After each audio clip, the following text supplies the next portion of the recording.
बिस्मिल्लाहिर्रहमानिर्रहीम। आज का हमारा जो लेक्चर है ये काफी स्टार्टर्स के ऊपर है कि काफी स्टार्टर क्या चीज होती है और उसको हम जो है वो एक अच्छे काफी स्टार्टर के अंदर क्या चीजें देखते हैं जिसकी बुनियाद पे हम कह सकते हैं कि ये अच्छा है या ठीक नहीं है। काफ स्टार्टर के बारे में थोड़ा सा मैं पहले बता दूं, ये वो सॉलिड फीड है जो बेसिकली हम काफ को देते हैं दूध जब पिला रहे थे उसके दौरान। तो आप कह सकते हैं कि काफ स्टार्टर जो है वो फर्स्ट फीड है, सॉलिड फीड है जो हम ऑफर करते हैं। हमारा ऑब्जेक्टिव काफ स्टार्टर को खिलाने का ह्यूमन की डेवलपमेंट करना होता है, ताकि जो काफ है वो सॉलिड फीड के ऊपर आसानी से आ सके दूध छुड़ाने के बाद। तो ये वंडा होता है एक तरह का, आप समझ लें। और इसके अंदर मुख्तलिफ चीजें होती हैं जिसको हम मिक्स करते हैं। तो मैंने आपको जो लास्ट लेक्चर था उसमें एक कंपैरिजन बताया था कि मिल्क रिप्लेसर जो भी आप पिला रहे होंगे उसके साथ आपने कन्वेंशनल या हाई काफ स्टार्टर जो है वो ऑफर कर सकते हैं। हमने ये कंक्लूड किया था लास्ट लेक्चर में कि अगर आपने काफ स्टार्टर पिलाना है, सॉरी खिलाना है किसी भी ऐसे मिल्क रिप्लेसर के साथ जिसके अंदर प्रोटीन का लेवल ज्यादा हो, तो उसके अंदर फिर जो है प्रोटीन की कंसंट्रेशन जो है वो भी ज्यादा होना जरूरी है। और यहाँ मेरे जहन में एक ख्याल आया जो मैं लास्ट लेक्चर में शायद आपको एक्सप्लेन नहीं कर सका, वो ये था कि जब हम हाई मिल्क रिप्लेसर कह रहे हैं जिसके अंदर 30% प्रोटीन है, तो आप इसको कोई बहुत ज्यादा हाई ना समझिए। ये बेसिकली होल मिल्क के करीब करीब प्रोटीन आ जाती है।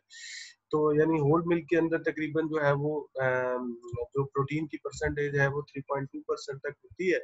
और अगर आप इसे ड्राई बेसिस पे देखें तो ये भी तकरीबन 26, 27, 28 तक पहुंच जाती है प्रोटीन की concentration in term of dry matter basis. तो यहाँ जो बात समझने वाली है वो ये है कि स्टार्टर की प्रोटीन का जो लेवल है वो 25-26% तक, अगर आप दूध पिला रहे हैं बच्चों उनको काफ्स को, तो दूध के साथ जो है हाई प्रोटीन वाला काफ स्टार्टर जो है वो ज्यादा रेकमेंडेड है अगर आप इसको मिल्क रिप्लेसर से हट के बात करें। क्योंकि हम लोग पाकिस्तान में बहुत ज्यादा जो है वो होल मिल्क की तरफ ही होते हैं, उसकी प्रोटीन भी ज्यादा होती है। तो जब हम उसे स्विच कर रहे हो तो हम उसको ऐसा काफ स्टार्टर दे जिसके अंदर प्रोटीन का लेवल भी उतना हो ताकि उसकी ग्रोथ की परफॉर्मेंस बना सके। ये एक सिनेरियो है। तो बहरहाल इसी को कंटिन्यू करते हैं। सबसे पहली चीज ये कि एक काफ स्टार्टर के अंदर टिपिकल कंपोजिशन होती क्या है, काफ स्टार्टर किन चीजों से बनता है। तो काफ स्टार्टर में जैसा कि हमने फिजियोलॉजी पढ़ी थी थोड़ी सी काफ की, ह्यूमन की, ह्यूमन के अंदर जो है बेसिकली हमें बैक्टीरिया ग्रो करवाना होता है। और काफ स्टार्टर जो है वो बेसिकली बनाया इस मकसद के लिए जाता है कि वो बैक्टीरिया जो है वो ज्यादा से ज्यादा जो है उसको एक फूड अवेलेबल हो। काफ स्टार्टर के अंदर टिपिकली हमारे यहाँ कॉर्न, सोयाबीन मील और मोलेसेस वगैरह जो है ये इंग्रेडिएंट यूज किए जाते हैं। टिपिकली दो सोर्सेज ही हैं, प्रोटीन की सोर्स होगी और एनर्जी की सोर्स होगी। प्रोटीन की सोर्सेज के अंदर सोयाबीन मोस्ट कॉमनली यूज करते हैं।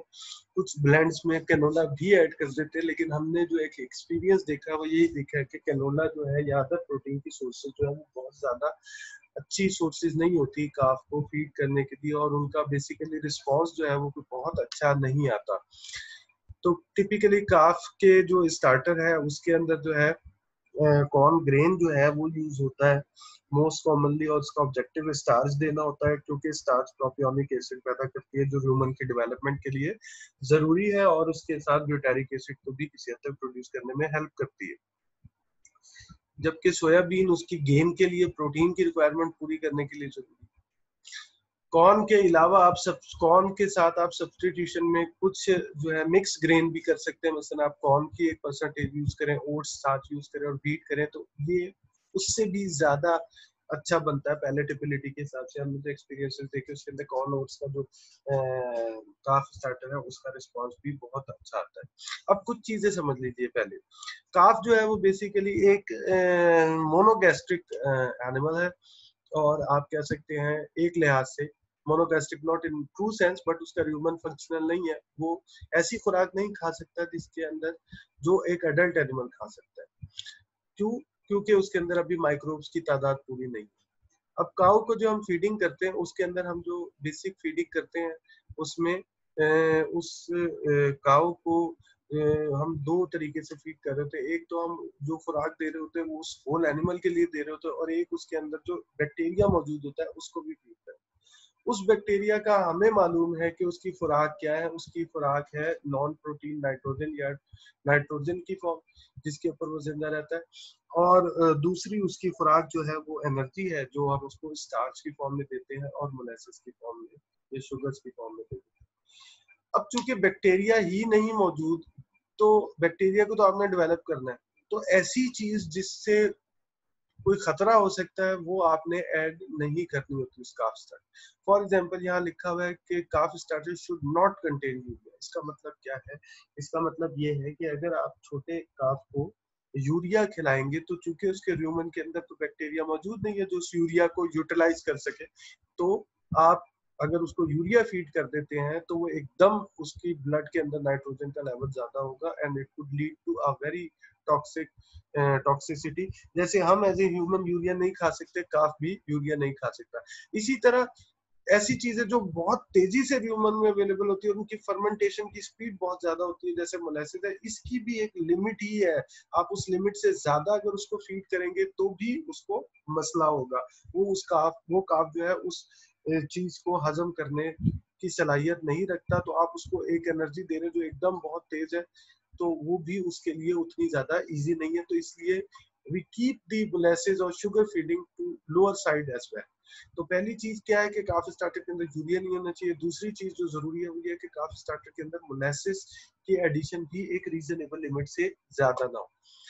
तीसरी चीज जो समझने वाली है वो ये है कि काफ जो है, आपको पता है कि उसका ह्यूमन डेवलप नहीं है, और ह्यूमन डेवलप ना होने का मतलब ये है कि उसके अंदर फाइबर जो है वो उसको हजम करने की सलाहियत है। ह्यूमन डेवलप होने का मतलब तो यही समझा जाता है ना कि वो फाइबर ज्यादा से ज्यादा खा सकते। तो यहाँ वो वाला मामला नहीं है, अभी तो ह्यूमन डेवलप हो रहा है। तो काफ स्टार्टर के अंदर आइडियली फाइबर भी बहुत लोअर साइड के ऊपर होना जरूरी है। ये तीन चीजें अगर आप याद रखेंगे तो आप किसी भी किस्म का काफ स्टार्ट बना सकते हैं। पहली चीज ये कि आपने उस काफ स्टार्टर के अंदर यूरिया नहीं डालना इन एनी केस।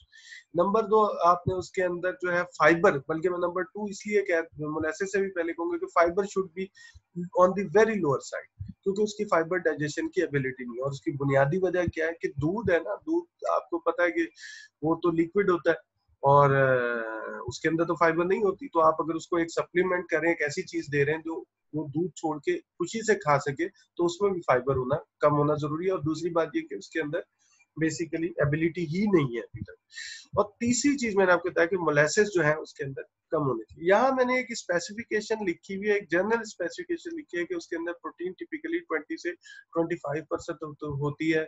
उसका ड्राई मैटर 89% तक, तकरीबन 80 से 89% तक रीजनेबल है। हल्का सा मॉइस्ट होना भी ठीक है। हम बाज दफा क्या करते हैं कि उसके ऊपर पानी हल्का सा उसका छींटा भी मारते हैं जब उसको ऑफर करने लगते हैं, not in the time of mixing. या दूसरा तरीका ये होता है कि आप थोड़ा सा उसमें मोलेसिस ऐड करते हैं, तो ये ड्राई मैटर जो है 89-88% वाला उसके अंदर आ जाता है। जो इम्पोर्टेंट चीज है, मैंने आपको जो लिमिट बताई थी उसमें वो कि फाइबर कम होनी चाहिए। तो इसका मतलब ये कि आपका काफ स्टार्टर आइडियली उसके अंदर 14% से कम एनडीएफ हो, और वो तभी पॉसिबल है जब आप उसको टिपिकली कॉर्न सोया बेस्ड जो है काफ स्टार्टर जो है वो ऑफर कर। विद दैट हम इसको अगले स्टेप में देखते हैं कि कुछ पॉइंट्स जो मैंने आपको दोबारा बताए हैं उसको हम दोबारा एक दफा रिविजिट कर लें।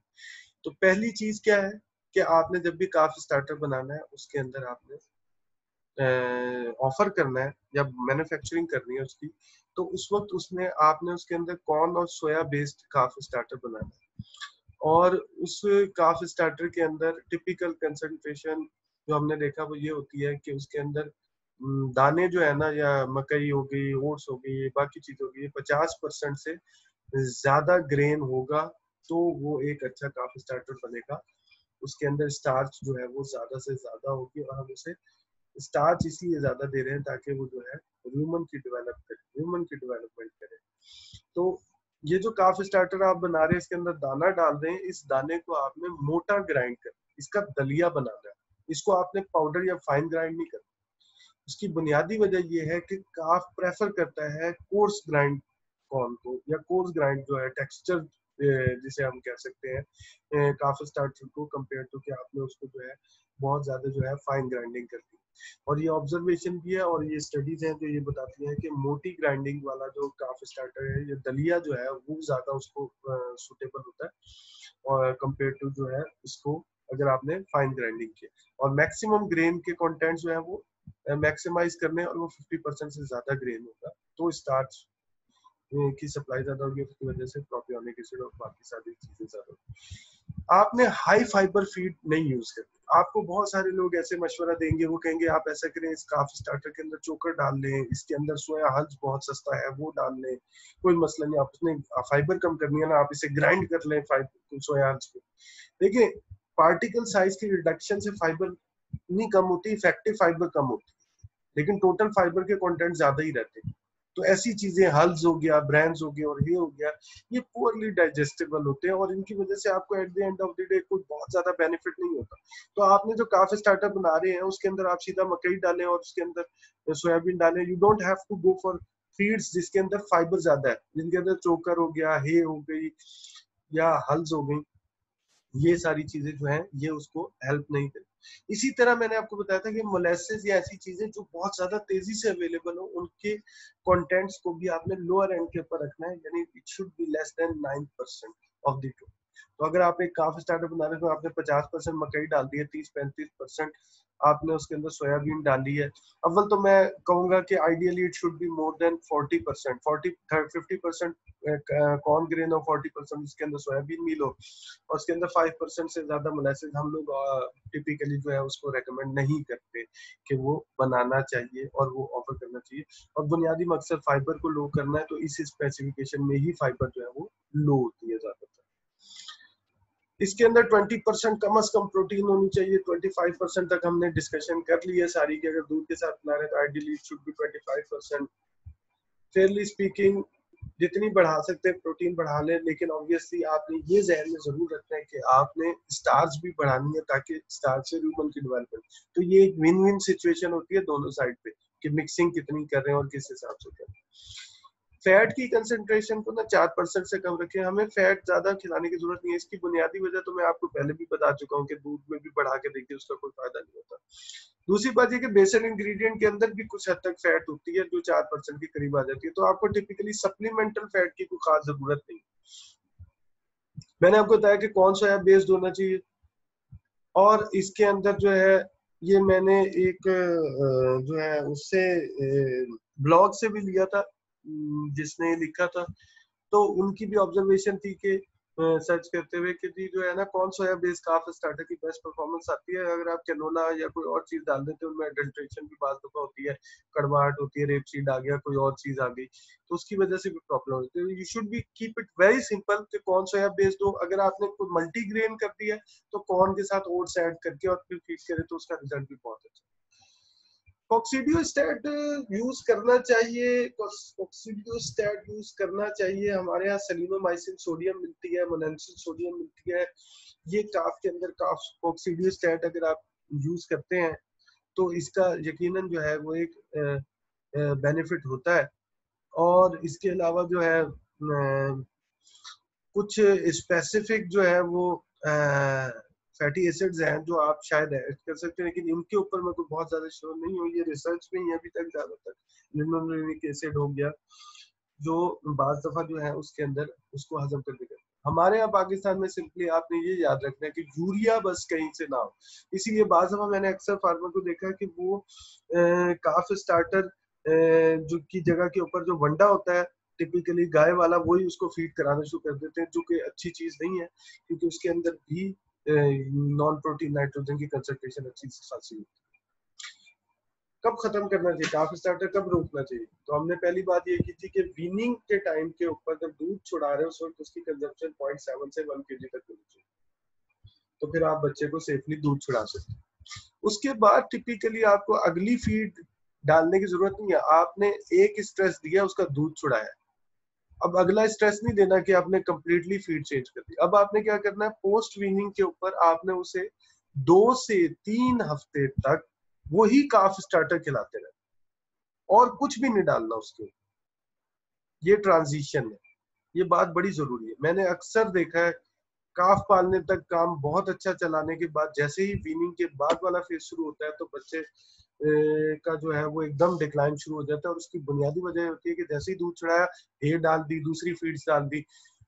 देखिए अभी उसका दूध चढ़ाया, आपको उसे 2-3 हफ्ते देने होंगे, उसमें वो काफ स्टार्टर खाएगा और उसके ह्यूमन की डेवलपमेंट ज्यादा से ज्यादा होगी, तभी वो कोई ऐसी डाइट्स खा सकेगा जिसको वो ज्यादा इजीली डाइजेस्ट कर सके। इसमें एक चीज बड़ी इंपॉर्टेंट और भी है कि कौन साइलेज की एडिशन बहुत लोअर एंड के ऊपर रखनी है आपने। इवन 2-3 हफ्ते के बाद भी टिपिकली हम रेकमेंड करते हैं कि 180 केजी या 150 केजी से ऊपर ही किसी काफ को आप जो है ना कौन साइलेज पे लेके जाए, क्योंकि आपको पता है कि कौन साइलेज की पीएच लो होती है और ये टिपिकली एक स्लाइटली एसिडिक डाइट है एक छोटे एनिमल के लिए, तो वो ह्यूमन के लिए इतनी ज्यादा एक्टिव नहीं होती। बेहतर ये है कि आप उसे पहले काफ स्टार्टर ही कंटिन्यू करें 2-3 हफ्ते तक और उसके बाद ग्रेजुअली उसके अंदर हे ऐड करना शुरू करें और फिर आहिस्ता आहिस्ता उसकी ट्रांजिशन कराएं ताकि उसको ज्यादा फायदा हो।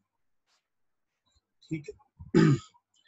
तो फाइनली अगर आप देखें तो आपने क्या बेस्ट स्ट्रेटेजीज हैं जिसके ऊपर जो है काफ स्टार्टअप को फीड कर सकते हैं। तो पहले 2 हफ्ते में आपने क्या करना है कि पहले दिन आपने उसको पानी पिला दिया, रख दिया, ऑफर करना शुरू कर दिया और तीसरे दिन से आपने काफ स्टार्टर रखना शुरू कर दिया। पहले वो बहुत थोड़ा करे, 3 से 4 हफ्ते में उसका इनटेक इंक्रीज होना शुरू होगा काफ स्टार्टर का। और इस दौरान आपने काफ स्टार्टर को डेली रिप्लेस करना है। ये नहीं कि आपने एक बड़ा सा टोकरा लिया, उसके 6 बच्चे खड़े हुए, आपने बगैर तोले डाल दिया था और अब वो खाते ही जा रहे हैं और जो है फीड आपने उतनी फीड रखनी जितनी डेली वो खत्म कर दे, अगले दिन बढ़ानी है। मसलन आपने क्या किया, आपने 3 से 4 हफ्तों में टिपिकली जो है वो उसने अगर 100 ग्राम खाना शुरू किया तो आपने उसको 100 ग्राम ऑफर करना शुरू किया। आपने उसको ये नहीं करना कि मैं इसको चैलेंज कर रहा हूँ, मैं 150 ग्राम डाल देता हूँ, अगले दिन जो बचा हुआ है वो आपने उठा के साफ भी करना है। तो बेहतर ये है कि आप 100 ग्राम डालें। अगर आप देखते हैं कि वो 100 ग्राम जो है वो 12, 18, 16 घंटों में खत्म हो चुका था और गैप भी आया हुआ था, तो फिर ग्रेजुअली थोड़ा सा बढ़ा इंस्टेड कि आप जो है उसको, क्योंकि जो स्पॉइल्ड काफ स्टार्टर होगा ना जो अगले दिन बचा हुआ है वो नहीं खाएगा। वो आप खुद भी समझे कि वो एक मोनोगेस्ट्रिक वाली एक्टिविटी होती है, उसके लिए बड़ा डिफिकल्ट होता है कि वो एक जो लेफ्ट ओवर है ना उसको दोबारा खा सके। 4 से 8 हफ्ते में वीनिंग करें based on intake of calf starters और मॉनिटर करें काफ को बड़ा क्लोजली कि वो ठीक चल रहा है नहीं चल रहा। और टिपिकली आप कह सकते हैं कि 12 हफ्ते तक हे वगैरह कुछ ना खिलाएं, सिर्फ काफ स्टार्टर ही खिलाते रहे। यहाँ ये होता है कि टिपिकली ओवर क्राउडिंग का भी एक इशू होता है कि आपने बहुत ज्यादा ओवर क्राउडिंग की हुई है काव्स में, तो उसकी वजह से स्ट्रेस भी आता है और वो काव्स कुछ भी नहीं होते।